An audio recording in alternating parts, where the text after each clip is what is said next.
الله أكبر الله أكبر. السلام عليكم ورحمة الله وبركاته. walaalayaal waxaan ilaahay marka u horeysa ilaahay mahadle subxaana wa tacaala. ilaahay baa keli mahadle. ilaahigaa subxaana wa tacaala nabadayna siiyey oo mahadle. ilaahigaa dalkeennii subxaana wa tacaala gacanta inoo geliya mahadle. walaalayaal waxaan doonaya inaan ka ducaysano cudurkan ilaahay subxaana wa tacaala aafada ah ilaahay subxana ilahay naga badbaadiyo subxaana wa tacaala. ilaahay abaartana naga qaado. abaar baydana jirtee abaartana ilaahay naga qaado. walaalayaal aad baan ugu farxansanahay inaan xalfadda caawa ka soo qayb gallay. waxa weeye labada musharax marka horeysa horena waan u aqbalay, caawana xafladda baanu ku aqbalay. insha allahu tacaala waanay soo bixi doonaan. waxa weeye labada musharax dadka hortiiba waxaa noo keenay caaqilkaanu hadwadaaga nahay in caaqliyale ayaa waa musharaxiintii u horeysay ee lanoolki markii la kala foofay ee saddex xisbi lagu kala foofay habarwaagey musharaxiintiisii wuxuu keenay xisbiga ucud buu keenay. uuna sharfay ilaahay ha sharfay subxaana wa tacaala. waxaa caawa halkan iga muuqatana inay cuqaashiidii nabad gashay oo cuqaashiina ay welihii cuqaashii khayrka qabtay ee edabta laheed ee danta shacbigooda ilaalin jirtay. taasna ilaahay ugu mahadnaqaa. cuqaashii iyo salaadiinta way naga fasalmeen laakiin ilaahay iyagoodii badbaadiyey oo kuwa maanta shantii caaqilba halkaa wada fadhiyaan. taas waxay tusaysaa inaad weli midaysan tihiin oonay cuqaashii iyo salaadiinteedii kala qaybo meel tusa. walaalayaal waad ogtihiino dee saaxil gobolka saaxil berbera waxaa ku dhashay oo ka soo baxay aabbihii jumhuuriyadda somaliland cusub maxamed xaaji ibraahin cigaal oo hawl ka soo baxay baa walaaliya. maxamed xaaji ibraahin cigaal walaalayaal u naxariistee wuxuu haraystay wasaarihii u horeeyey somaliland buu habka xornimada qaadatay. maalintii la yidhi aan walaweyn ku darsanana waa diiday. isagu wixii waa umusha waa la afarta bixiyaaye warxodmaynu afarta bixin uu yidhi uu ku aragti dheera. maalintii haddana aynu dalkeena xilaahay noo xoreeyey aynu cadowgii fircoon ka qaadnayna innagoo isku qasan oo magaalo aan u tallaabin oo jabban kastay joogaan dhalinyartii soo halgantay oo gaajootay ayuu ilaahay inoo keeno 93 boorba lagu doortay.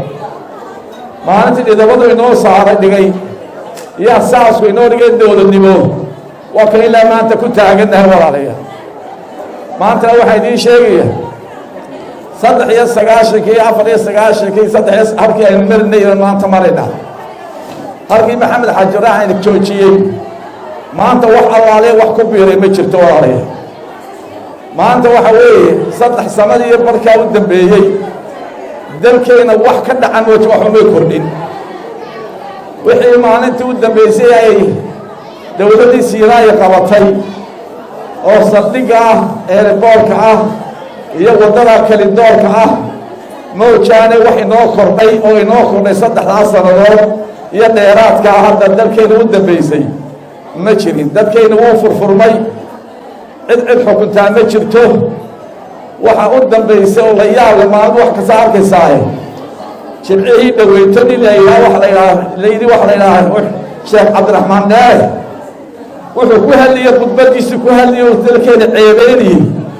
waad naxaysaa maanta miidiya saa u socda waddankeena ka dhigay waddan qoomoluula ayuu ka dhigay. walaalayaal kaasuu weliba iga qabto oo miidiya tvda laga sii daayay.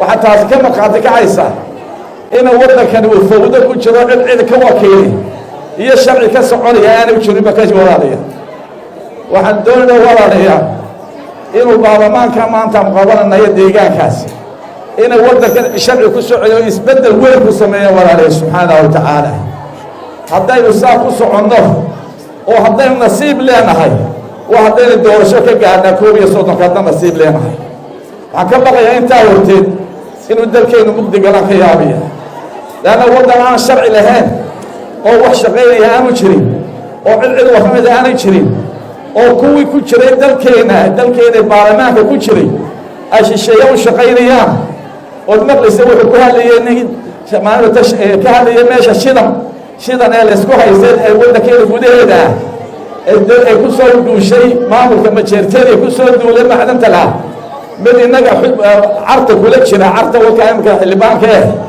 ayaa wuxuu ku hadlayay innaga ina saaraya eedii oo cid allaali cid dabagasha aanay jirin magaalada waxaan leenahay waxaan jecel lahay inay dadka wanaagsan u codaysaan deegaankiina hore waa fiicnaa kana waxaan jeclaa inuu ka sii badiyaan jecella insha allahu tacaala idinka iyo deegaanka gabiilada waa lama jiirtaa waxaan jecelnahay inay halkaa ka sii wadi doonaan insha allahu deegaanka cusubina baarlamaanka cusubna insha allahu tacaala waxaanu jecelahay inuu ku shaqayn doono siyaasadda xusbiga haddaa la yidhaaho oo maha ninka MPgii iskama fekeray xaqiis ku soo dhacee wuxuu ku shaqeeyaa siyaasadda xusbigiisa ku shaqeeya oo meeyarku wuxuu ku shaqeeyaa siyaasadda xusbigiisa ku shaqeeya qof iska socdaa ma jiro wax xusbada looga soo baxayaa inuu xusbigu tuso qorshuhu la damacsan yahay berbersay u ekaanayso siduu dalku u ekaanayo siduu caafimaadka siyaasaddiisa caafimaadka ta dibadda ta waxbarashada waxa weeye xusbiga ayaa leh qorshahaas